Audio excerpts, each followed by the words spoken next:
For years, the truth stayed hidden, the victims forgotten, the cases left cold, until science revealed what time could not.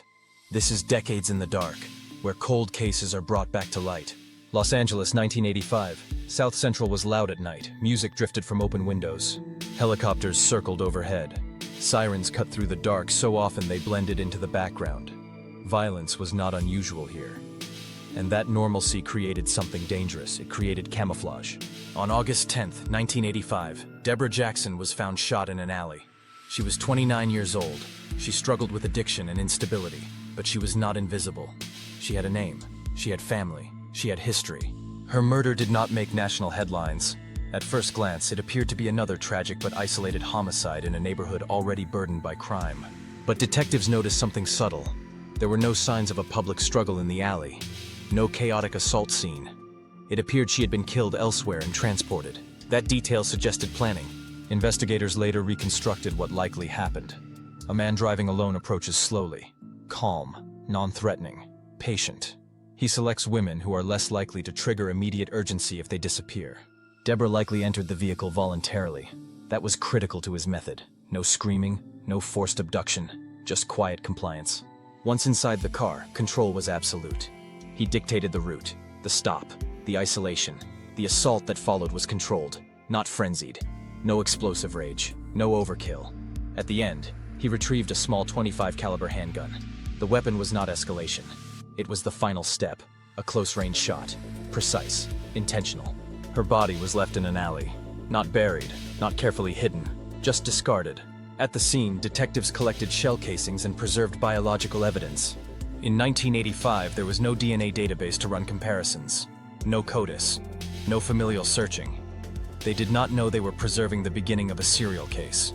But the evidence was cataloged, sealed, and stored, and it waited.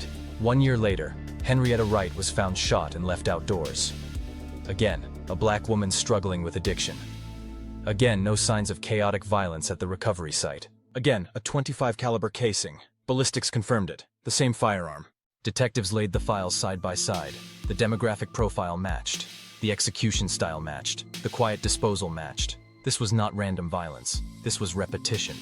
Between 1985 and 1988, 9 women were linked through ballistics and forensic similarities. Detectives quietly began using a phrase they avoided saying publicly: serial killer. Psychological profiling would later describe offenders like this as organized. He planned his approach. He selected vulnerable victims. He maintained composure before, during, and after the crime. He blended seamlessly back into normal life. And then, suddenly, the murders appeared to stop. 14 years passed without another confirmed ballistics match. The press would later call him the Grim Sleeper. But organized offenders do not simply sleep. They compartmentalize.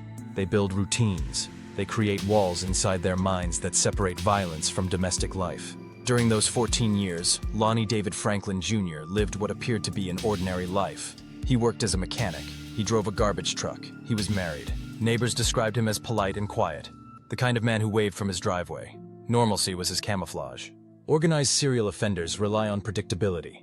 The routine provides cover. It allows them to function in 2 separate worlds, one public, one private. To neighbors, Franklin was steady. To coworkers, reliable. To family, present. There were no outward cracks. Compartmentalization is one of the most chilling psychological traits in organized killers. It allows the violence to be stored, revisited privately, but not interfere with daily functioning. The guilt does not intrude. The fear does not leak. The public persona remains intact. Then in March 2002, Princess Berta Mew was found in a dumpster in South Los Angeles. Shot, discarded. For detectives who had worked the earlier cases, the details felt disturbingly familiar. When the ballistics report returned, it confirmed their fear. The same .25 caliber firearm, 14 years later. This wasn't youthful rage that burned out. It was something sustained, something dormant, something controlled. By 2002, science had changed. DNA testing had advanced dramatically since the mid-1980s. Biological evidence preserved decades earlier was retested using modern amplification techniques. A usable DNA profile was developed and entered into California's database. There was no direct match. The profile sat quietly in CODIS for years. In 2010, investigators turned to something controversial: familial DNA searching. Instead of looking for an exact match, analysts searched for partial matches that could indicate a close relative. The system flagged a young man recently arrested on a weapons charge. His DNA was not an exact match to the killer's profile, but it was close enough to suggest a father. Detectives identified his father, Lonnie David Franklin Jr., 57 years old, no known violent criminal record linking him to the murders. Ordinary employment, ordinary home. Surveillance began. Franklin went to work, he shopped, he socialized, he attended a birthday party, he laughed, he blended. At that party, he ate pizza. When he discarded the crust, detectives retrieved it from the trash. Inside the crust was saliva. Inside the saliva was DNA. The lab report came back with clinical simplicity. It was a match. Multiple crime scenes spanning from 1985 to 2002. 25 years of preserved evidence aligned in a single confirmation.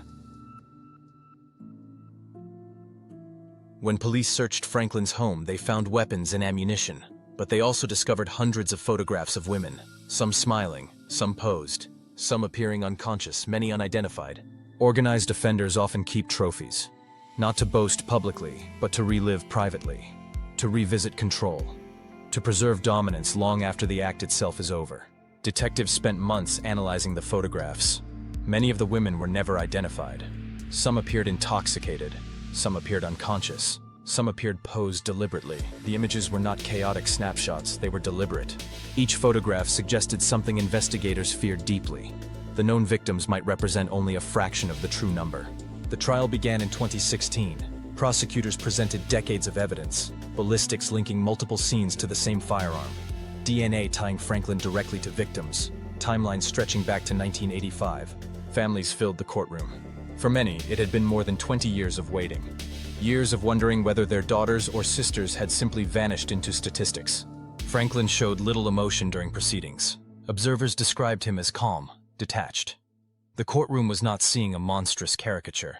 It was seeing an ordinary man who had lived quietly while hiding extraordinary violence. He was convicted of 10 murders and 1 attempted murder. He was sentenced to death. But justice delivered decades late never feels complete. Investigators continued reviewing cold cases and cross-referencing unsolved homicides. The photographs raised enduring questions. The case also forced difficult conversations about which victims receive urgency and attention. Many of the women were marginalized. Many were battling addiction.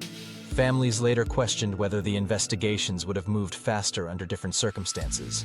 Science does not prioritize based on status. DNA does not care about neighborhood lines. It preserves truth regardless of how long it takes to uncover it. In 2020, Lonnie Franklin Jr. died in prison. The women he targeted were vulnerable, but they were not disposable. Their cases did not disappear. Their evidence endured. Even when a killer hides in plain sight for decades, even when victims are overlooked, even when time threatens to erase everything, science waits. And when the world is finally ready, it speaks. This is Decades in the Dark, where science brings the past to light. Subscribe for more stories where justice never expires.